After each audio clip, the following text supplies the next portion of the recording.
Hello guys, this is my first video. Yeah, so welcome to my first video. Yay. First of all, I want to introduce myself.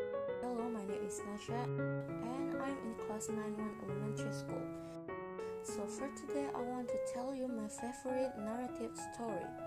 This story is taken from one of the creepypasta stories.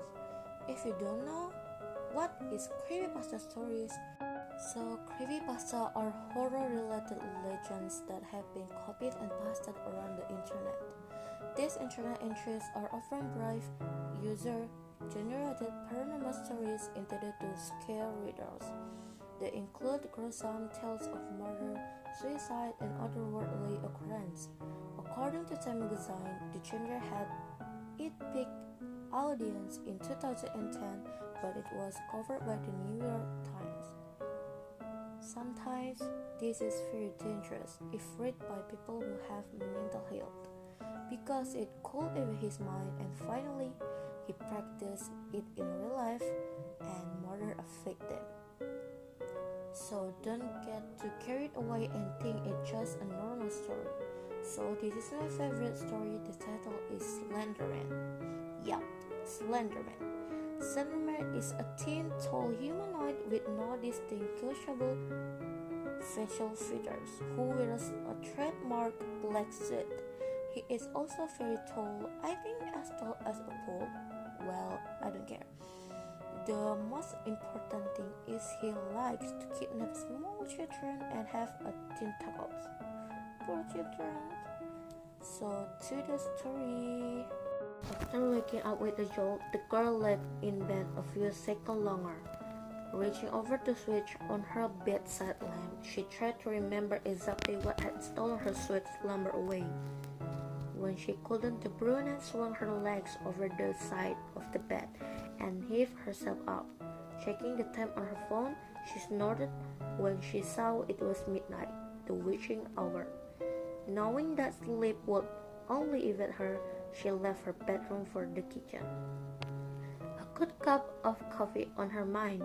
As she passed by her front door, a chill spread like liquid fire down her spine. It's only winter, she told herself, focusing again on the coffee plant. Measuring out scoops of water and preparing her cup kept her occupied. But as the dark liquid boiled, she had nothing left to keep her mind from wandering off. The chill returned and she couldn't help but glance behind her to the door. It stood there innocently enough, just like always. The deadbolt was still in place and she could see nothing amiss with it. Turned back to her coffee, she did her best to forget about the feeling. With her cup in hand, she started back towards her bedroom. As she walked by the front door, she decided that a quick glance out of the peephole would help calm her restless mind.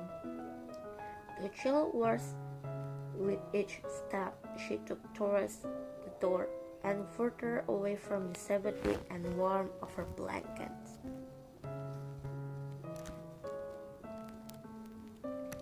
She pressed her empty hand against the cold metal door and took a deep breath before letting her eye to the peephole.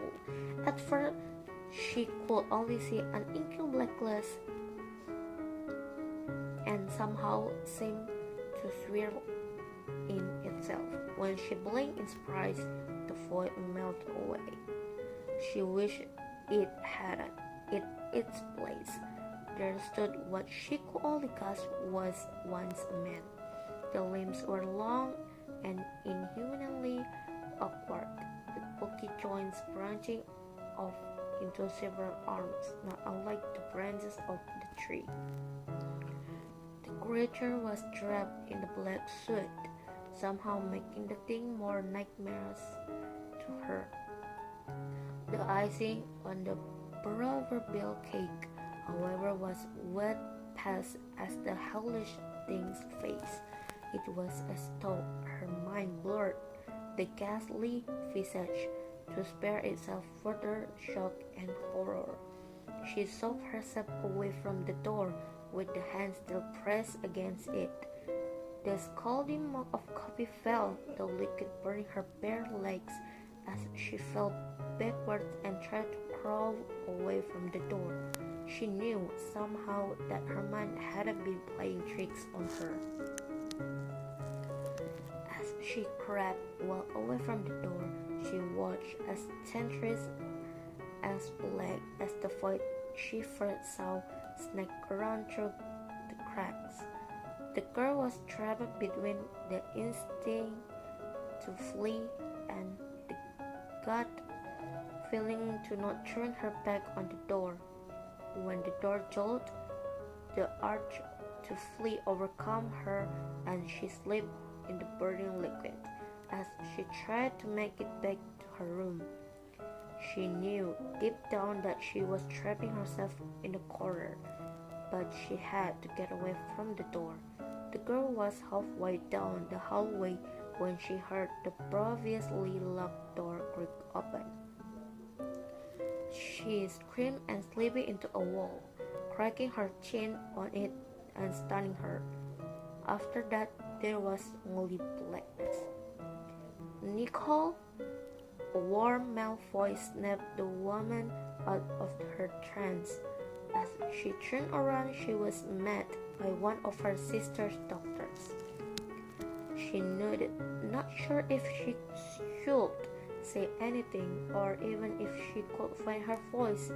If she did have something to say, that morning she had gotten an urgent phone call from the hospital, saying that her sister, Lindsay, was there. Before they had even let her see her, the doctors had pulled her off to the side and insisted that they talk to her about what might have happened. Press like self-inflicted and assault had been thrown around and Nicole felt her mind reel.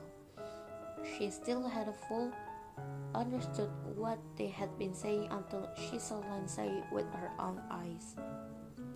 Her little sister had a bandage wrapped around her head, covering both of her ears as well as her eyes.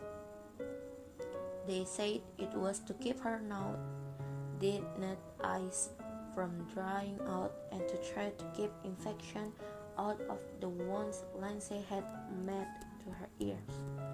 The doctors had guessed that either she or someone else had jammed a pencil into them to keep her off balance or to defend herself against something.